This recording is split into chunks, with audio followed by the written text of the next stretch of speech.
ምናልባት በጣም በተደጋጋሚ ብዙ ሰዎች የሆነ ነገር ማድረግ ከፈለጋችሁ ሞቲቬሽን አትጠብቁ ሲላችሁ ሰምታችሁ ታውቃላችሁ አይደለ?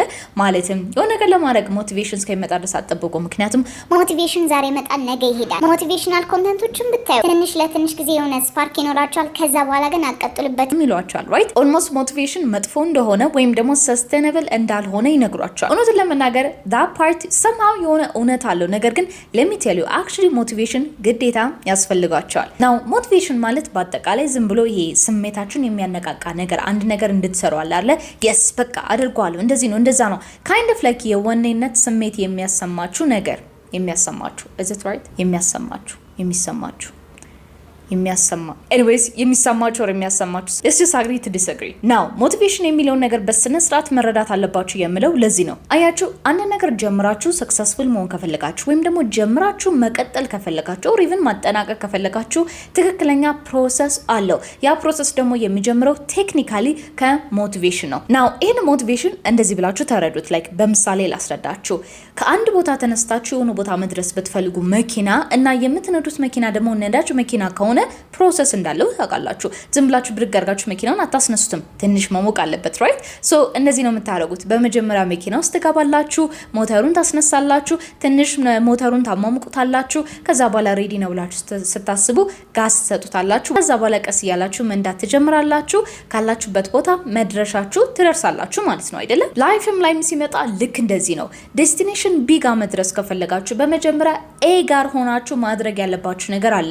ከነዛ መካከል አንደኛው ሞቲቬሽን ናት። ስለዚህ በዚህ በነገርኳችሁ ኤግዛምፕል ውስጥ ሞቲቬሽን የምትለዋ ምንድናት ካላችሁ ሞተር የምታስነሷት ነው ማለት ነው። ስለዚህ ሞተር ካልተነሳ ሊሞቅ አይችልም፣ ካልሞቀ ሊነዳ አይችልም። ልክ እንደዚህ ሁሉ እናንተም ብትሆኑ አንድ ነገር ለማድረግ ፕሮካስቲኔት የምታደርጉ ከሆነ እውነቱን ለመናገር ለእናንተ የሚያስፈልጋችሁ ሞቲቬሽን ነው። ይሄ ስትራክቸር ፕላን ምናምን የሚባለው ነገር ሞተሩ ከተነሳ በኋላ የሚመጣ ነገር ነው። በመጀመሪያ ለመነሳት ይሄ በቃ አሁን ማድረግ አለብኝ የሚለውን ነገር ስሜት እንድታመጡት ሞቲቬሽን ያስፈልጋቸዋል። ስለዚህ በስነ ስርዓት ሞቲቬሽን የሚለውን ነገር መጠቀም አለባችሁ። እስከናካቴው ማስወገድ የለባችሁም እያልኳችሁ ነው። አያችሁ እኔ ግቢ ተማሪ እያለሁ ማለት ነው አሁን ያለውን ህይወቴ ለመኖር የመጀመሪያ ያደረኩት ነገር ኮንቲኒየስሊ ለ3 ወር ሙሉ ሞቲቬሽናል ቪዲዮችን እመለከት ነበረ። ይሄ ማለት የነ ዴቪድ ጎገንስ ሞቲቬሽን አለ። ምናልባት የምታውቁት ደግሞ ሞቲቬት የሚባል ስፖቲፋይ ላይ የሞቲቬሽናል ስፒቾች ምርቃት ላይ ምናምን ይሄ በጣም ሴሌብሪቲዎች ምናምን ነገር ሄደው የሚያደርጉት ንግግር አለ፣ አነቃቂ ንግግር ማለት ነው። እነዛ ንግግሮች ደግሞ ከፐርሰናል ላይፋቸው ላይ ተነስተው ሲናገሩ እውነቱን ለመናገር ሞቲቬት ያደርገኛል። ሶ ሞቲቬት አደረገኝ ማለት ግን ችግሩ ያንን ሞተር ካስነሳሁት በኋላ ወይም ደግሞ ሞቲቬት ከተደረኩ በኋላ ምንም ነገር የማላደርግ ከሆነ እሱ ችግር አለው። ለዚህም ነው አያችሁ ሞቲቬሽን የሚባለው ነገር አንደኛ የምትሰሙት አይነትም አለ። ማለትም የሆነ ሰዓት ላይ ሀገር ውስጥ በጣም ትሬንድ የሆነ ነገር ነበረ ኢንተርፕረነርሺፕ የሚባል ነገር። ምናልባት አሁንም ድረስ ልትታለሉበት ትችላላችሁ። ማለት የሆነ ታይም ላይ ተቀጥሮ መስራት ማለት ፋራነት፣ የራስን ቢዝነስ መስራት ኢንተርፕረነር መሆን ደግሞ ማለት ጀግናነት መሆን ተብሎ ነበር እና ኤቭሪ በቃ ይሄ ሞቲቬሽናል ስፒቾች ምናምን ጋር ስትሄዱ የሚነገራችሁ ነገር ይሄ ነው። የራሴን ቢዝነስ ከፍቼ እንደዚህ ህስል አድርጌ ነው እንጂ ተቀጥሬ ስሰራ ሰክሰስፉል ለመሆን እንደዚህ ማድረግ ነበረብኝ የሚሉ ሰዎች ግን አይናገሩም። ለምን? because we think that ተቀጥሮ መስራት የውርደት ስራ እንደሆነ ማለት ነው። እና ኢንተርፕረነርሺፕ የሚባለው ነገር በጣም ብቻ ተቀጣጥሎ ነበረ። የዚህን ጊዜ ሰዎች እነዚህ አይነት ኮንተንቶችን ሲያዳምጡ ሞቲቬትድ ይሆኑና ምን ያደርጋሉ? ስራቸውን ጥለው ይወጣሉ። like literally ጥሩ ስራ የነበረው ሰው ጥሩ ደሞዝተኛ የነበረ ሰው just ያቺ ነገር ብቻ ስላነቃቃቸው ተነስቶ ያንን ነገር ጥሎ ሌላ ነገር ይጀምራል ማለት ነው። ይሲ ሞቲቬሽን በትክክል ከተሰማ ኃይል አለው፣ ፓወር አለው። ኢቭን እያደረጋችሁ ያለውን ነገር ማይረባ ነገር እኮ ይሄን ማድረግ አለበት ብሎ እናንተን የማሳመን አቅም አለው ማለት ነው። ስለዚህ this is what I mean ሞቲቬሽንን በስነ ስርዓት ማዳመጥ ብቻ ሳይሆን የሞቲቬሽን አይነትም አለው። ስለዚህ የመጀመሪያ ማድረግ ያለባችሁ ነገር የሆነ ነገር ማድረግ ፕሮካስቲኔት የምታደርጉ ከሆነ ሞቲቬሽናል ኮንተንቶችን ማዳመጥ አለባችሁ። በመጀመሪያ መነቃቃት አለባችሁ። ሶ it's not a bad thing ከመሬት ተነስታችሁ ፕላን ሲስተም ከማለታችሁ በፊት የመጀመሪያው ፌዝ እሱ ነው ማለት ነው። ሞተሩን ሳታስነሱት ብድግ ብሎ እንደመውጣት እንደማለት ነው። ኦር ደግሞ ሞተሩ ሳይሟሟቅ ብድግ ብሎ መንዳት ማለት ነው። እውነት ነው ፕላን ስትራክቸር እነዛ ነገሮች ያስፈልጋሉ። ግን ሁልጊዜ በተለይ እንደዚህ አይነት አመለካከት ያላችሁ ሰዎች ካላችሁ ሞቲቬሽን ግድ ነው። እና አሁን ለምሳሌ ቱ ቢ ኦነስት ይሄንን ቪዲዮ የመቅረጽ ምንም አይነት ሞቲቬሽን አልነበረኝም። እንቅልፌ አይሌና ያለው ትንሽ አሞኛል፣ መተኛት ፈልጋለሁ፣ ረፍት ማድረግ ፈልጋለሁ። በቃ ኮንቲኒዩስሊ ስሰራ ነበረ ሳምንቱ ሙሉ። ነገር ግን አይ ሃቭ ቱ ምክንያቱም ያው ዩቲዩብ እንደምታውቁት አንድ ቀን 2 ቀን ሚስ አደረጋችሁ ማለት ቪው በጣም እንደሚቀንስ ላይክ ሰው እንዴት ሄድሽ ዲዲ ይለኛል ማለት አይ ሃቭ ቢን ፖስቲንግ እኮ ነበርኩኝ። ግን ገብታችኋል ብቻ ኮስት ያደርጋችኋል፣ ያስከፍሏችኋል። ስለዚህ አይ ሃቭ ቱ ፖስት ይሄንን ቪዲዮ መስራት አለብኝ፣ መቅረጽ አለብኝ አይደለ? ሶ what I did is እውነቱን ለመናገር ዩቲዩብ ሄድኩኝ እንደን ኮንተንት ክሬተሮችን መመልከት ጀመርኩኝ። ምን አይነት ካላችሁ ሲደክሟቸው ራሳቸውን ፑሽ የሚያደርጉ ሰዎች እንዴት ፑሽ እንዳደረጉ ኦር ደግሞ ምናልባት የደረሱበትን ደረጃ ሲያሳዩኝ ኦር ደግሞ ያለፉትን መከራ ሼር ሲያደርጉኝ ያ ነገር ሞቲቬት ያደርገኛል ማለት ነው። ካይንድ ኦፍ አይምሯችሁ ላይ አንሎክ የሚያደርገው ነገር አለ። ስለዚህ ሞቲቬሽን is actually a good thing.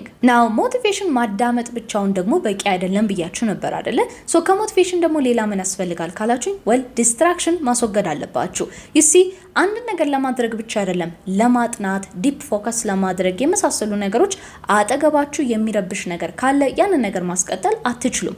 መጀመርም ብቻ አይደለም አትቀጥሉም። እንዴት ካላችሁ well it's because ለምሳሌ አሁን እኔ one to one coaching የምሰጣቸው ማአት ክላይንቶች አሉኝ። በነገራችን ላይ በአሁኑ ክረምት በጣም ትልቁን ክላይንት ያስመዘገብኩበት ነው ማለት ያስመዘገብኩት ሬጂስተር ያስደረኩበት ነው።